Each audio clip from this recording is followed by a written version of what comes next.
16 अप्रैल 1853 मुंबई के बोरी बंदर स्टेशन से एक लोहे की मशीन धुआं उड़ाती हुई पहली बार चली और 34 किलोमीटर दूर थाने पहुंची। सिर्फ 57 मिनट का ये सफर, पर इसका असर पूरे 100 सालों तक गूंजा, क्योंकि ये ट्रेन सिर्फ लोगों को नहीं, भारत के दिलों को जोड़ने वाली थी और शायद इसी ने भारत की आजादी की राह भी आसान कर दी। उस वक्त भारत पूरी तरह ब्रिटिश रूल के अंडर था। ब्रिटिश को अपने गुड्स और आर्मी एक जगह से दूसरी जगह पहुंचाने के लिए तेज ट्रांसपोर्ट चाहिए था और इसी में जन्म हुआ रेलवेज का। 16 अप्रैल 1853 3 भाप इंजन साहिब, सिंध और सुल्तान 400 लोगों को लेकर चली। लोग हैरान थे, कुछ डर गए, कुछ खुश हुए, लेकिन किसी ने ये नहीं सोचा था कि ये रेलगाड़ी आने वाले वक्त में देश को जोड़ने की बैकबोन बन जाएगी। अगर आप इंडियन रेलवे में कभी भी ट्रेवल करते हो तो एंड में आपके लिए एक बोनस टिप है। तो दोस्तों, ब्रिटिश रेलवेज इंडिया में अपने फायदे के लिए लाए गए थे, रॉ मटेरियल्स जैसे कॉटन और कोल फास्ट भेजने और लूटने के लिए। लेकिन हिस्ट्री का ट्विस्ट देखना, जो सिस्टम एक्सप्लोइट के लिए बना वही आखिरकार देश को जोड़ने वाला टूल बन गया। रेलवे का पहला और सबसे बड़ा असर कम्युनिकेशन पर हुआ। पहले कोई खबर बॉम्बे से दिल्ली पहुंचने में 2 हफ्ते लगते थे। रेलवे ने वो दूरी कुछ ही दिनों में तय कर दी। इन्फॉर्मेशन तेज हुई, न्यूज ट्रेवल करने लगे और लोगों के बीच एक फास्ट लिंक बन गया। दूसरा इम्पैक्ट इकोनॉमी। इंडियन फार्मर्स पहली बार अपने गुड्स आसानी से बाजार में भेज पाए। ट्रेड बढ़ा, पोर्ट टाउन्स और रेल जंक्शंस पर मार्केट भिज गए। ब्रिटेन का ऑब्जेक्टिव रिसोर्स फ्लो था, लेकिन इसका फायदा इंडियन ट्रेडर्स और वर्कर्स को भी हुआ।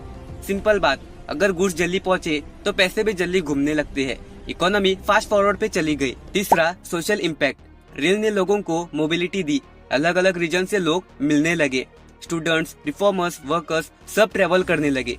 लैंग्वेज, फूड और आइडियाज मिक्स हुए। कास्ट और कम्युनिटी बाउंड्रीज थोड़ी सी मेल्ट होने लगी, क्योंकि सब एक ही प्लेटफॉर्म पे खड़े होकर और बैठकर सफर करने लगे। सबसे बड़ी आयरनी, ब्रिटिश ने रेलवेज अपने रूल को एफिशिएंट बनाने के लिए बनाई, पर वही रेल्स बाद में उनके खिलाफ यूज हुई। 20th सेंचुरी के फ्रीडम मूवमेंट्स में ट्रेन से लोग एक जगह से दूसरी जगह प्लान करते, प्रोटेस्ट मोबिलाइज होते और आइडियाज और अवेयरनेस स्प्रेड करते। 1942 का quit India movement rail network से पावरफुली ऑपरेट हुआ।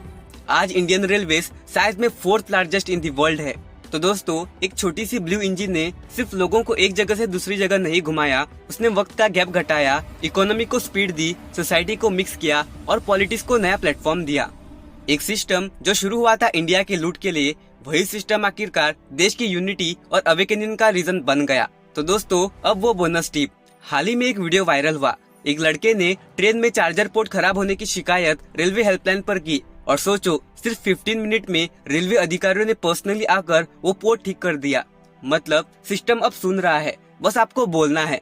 तो अगर आपको ट्रेन में कोई भी समस्या दिखे, जैसे कि एसी खराब है, वॉशरूम गंदा है या फिर फैन काम नहीं कर रहा, तो आप रेल मदद ऐप डाउनलोड करके इश्यू रेज कर सकते हैं या फिर 139 पर कॉल या SMS भी कर सकते हैं। तो अगली बार जब आप ट्रेन में बैठो तो याद रखना, ये वही नेटवर्क है जिसने एक देश को आजाद होने की ताकत दी थी और अब ये सिस्टम हर नागरिक की आवाज भी सुन रहा है।